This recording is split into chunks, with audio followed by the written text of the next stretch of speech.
The newest Primaris are here for yellow Space Marines, green Space Marines, and even blue ones.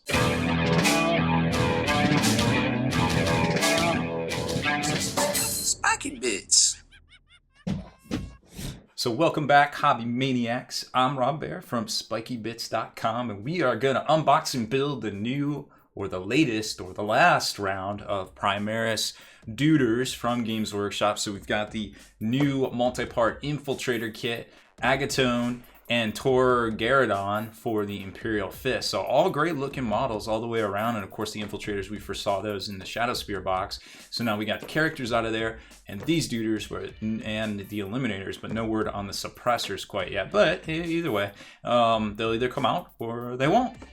So the Infiltrators are $60 US, and the two character models are $40. And of course, you can always pick them up for less from Miniature Market or of course Dice Head Games, or scoop them up at your local game store this weekend. Starting out with the Infiltrators kit, you're going to get 4 sprues in this kit, as well as 25 mil bases for the little haywire mine thingy. So 2 of the sprues are exactly the same. So you get, you basically get 5sies in each one, and maybe they'll come out with halvesies down the road, a halvesy box. But the rest of the Marines are on 32 millimeter bases. And let's talk for a second about the instructions here, because normally G-Dub, they kind of phone in the instructions, but as of late, in past year or so, they've been getting really better with them. And here you can see exactly what makes the Infiltrator squad different from the Incursor squad. Remember, this is the multi-part kit. You can make these 2 different squads if you want. And there's actually options in the Infiltrators as well, which is pretty neat to see. I actually didn't see the Apothecary now that I think about it, because they do have that option in the Shadow Spear box.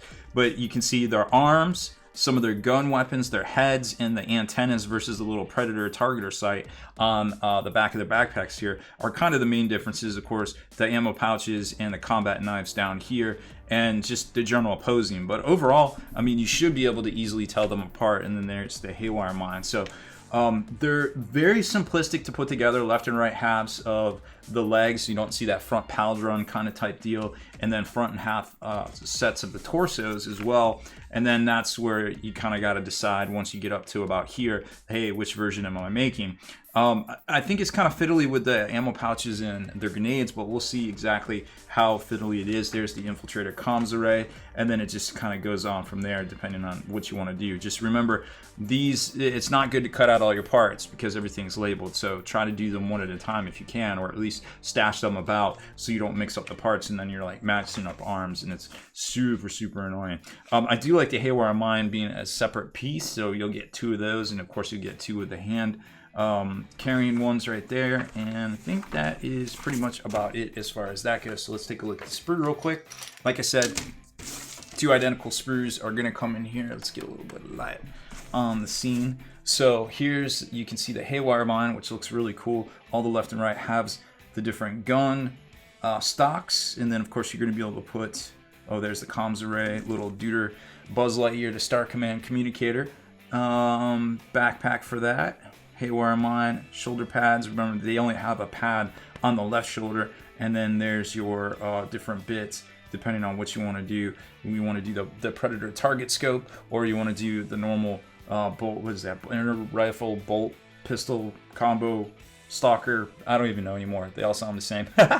But I mean, this is a ton of options here, folks. Like, this is really cool to see. And even if you don't use them, you could use these bits and different things if you don't put them on these guys on something else, of course. So let's get one of these together and see what it looks like. All right, let's play a game called Can You Tell Which One is the multi-part and which one is Shadow Spear? I'll give you 2 seconds till I tell you.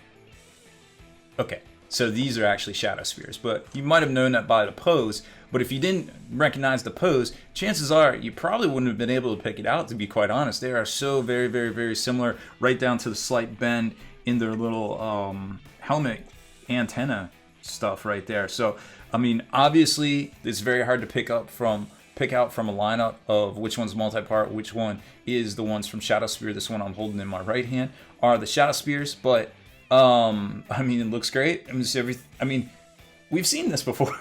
It just goes together multi-part, and I mean, it's literally the same thing, except for this one's ETB, or not necessarily ETB, but not multi-part, and this one's multi-part. I don't know what to say. I'm kind of smitten. Like, wow, that was eerily very close to each other. Like, it's amazing. So I'm just glad they come in multi-part. Like, you have the option, because I would definitely want this so I can have really dope poses and have the options of having the different squads as opposed to being locked into this pose right here. And now we'll take a look at the first Primaris Salamander, the first of many, I am sure. And this guy's actually very, very cool. I am told he goes together the easiest of the two here. So this guy appears to be a little bit more, thoroughly sliced up, where you got some of the pauldrons on the front. You've got a huge, tabard here as well. Posed gun, posed hammer. Not going to have a lot of options here for conversions, but you're definitely going to have shoulder pads and head swaps if you really want to. I really like that backpack with the brazier on the back right there. And then it's got this base insert, which is really neat to see. Now overall, it doesn't look like, and this is kind of cool here too, where they've got the little thigh guards. I guess that's what they are, with some hoses. That looks pretty neat. So that really kind of adds to the dynamic posing of everything. So I mean, but overall, it doesn't look like there's going to be much in the way of gaps or just on the planes and everything here. There might be some flash to trim off on the hammer right there, but I really don't see much else that might get in the way or cause a lot of problems there. So let's get them together and take a closer look. And there he is in all his scaly fury. This guy is fresh. I mean, he's got a really cool pose right from the get-go. That flamer bolter, what is that, Malleus? No, that's his hammer, I forget. But I mean, the Drakai scale cloak looks great. I mean, the base looks great. You can really do some like flame and lava effects and some cool glowy stuff if you really want to. I'm sure we'll see a lot of him getting painted up for Golden Demon competitions and such. And the flames coming out at the top here, just top-notch, spectacular all the way around. As far as seam lines go, yeah, you can see the one straight across there, like I kind of suspected.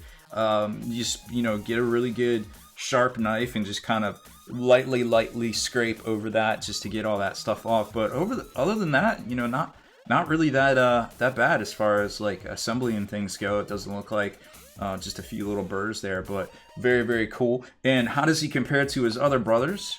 Well, this is his other brother, Fieros, and obviously a little bit more chunkier on the Fieros side. And then you've got Mr. Emo Mans. So he's a little bit smaller, a little bit daintier.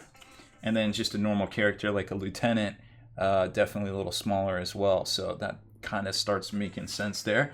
All right, let's look at the next one. Tor Garadon is here for the fist as well, and he has a mighty fist. Look at that thing right there. Just kind of flipping through it, he also has pieces of terrain that will go on his base, and a little bit more intensive kind of assembly here. He isn't going to have the different pauldron pieces on the front, except for this one right here, which seems to be kind of a combo piece, which is really interesting. Got some wires and things that are going to have to go together. The other pauldron piece right there, and then his fist. There's a lot going on with his fist. So it's got hoses. It's got the front little smasher things. This other arm has a lot going on with it too. And then he's got the little Auspex sensor, grav gun on the back. All sorts of different stuff going on, but it looks like, that's really interesting. So the that wraps around the cape right there.